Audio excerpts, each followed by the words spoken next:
કોણ ના પાડી છે તમારું કામ કરવાનો મેં થોડો ઠેકો લીધો છે કેમ કહી દે ને કહી દે દાદાનું કામ કરવાનો આપણે ઠેકો લીધો છે નહીં તો પછી દાદાને કરવું હોય તો કરે દાદાને 2 પગ છે હાથે દીધા છે હાથે દીધા છે ભગવાન ભગવાને પીર બાપાએ હાથે દીધા નથી દીધા એને હવે એનાથી ન થાય કામ અમારે થોડું જોવાનું કે નહીં તમારું કેમ જવું પડે હા બા જોવે બાનું કામ કોણ કરે પછી બાને હાથ દુખતો હોય તો એની વાત એ સામાન આવે છે વધારે હા સાવતન બનાવે અને આપણે કીધું તું ગાય લેવાનું નહીં તો પછી નહીં થાય છે દાદા લે તો પછી તે માખણના પિંડા તો આવડા તમે ખાવશો અમે ખાઈ છી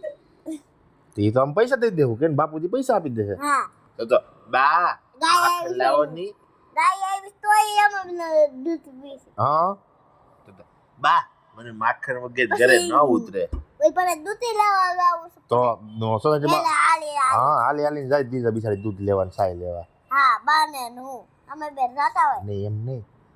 આપણે થોડું બાને કીધું તું તમે આ ગાય લઈ જો ઠહડા કેવડા કરવા પાવાની છોડવાની પાછડીને રમાડવી તો કરે ને તારે વાતી હાલે નહીં હું એને રમાડું હા છું તો પછી ભણવાથી જઈને આવતું તોય રમાડવી પડે હા અને પણ બાને ખબર ન પડે બાને બુદ્ધિ છે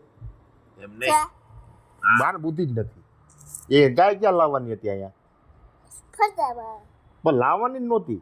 એમ નહીં તો વાસ લાવ એટલે આપણે રમાડવી ને વાસડાને અને એનું કામ ન વધી જાય નીંદ નાખવી પાવાનું કામ ન વધી જાય વાસળીને ગમે નહીં આ નો હોય તો વાસળીને શું કરવાનું પછી મુના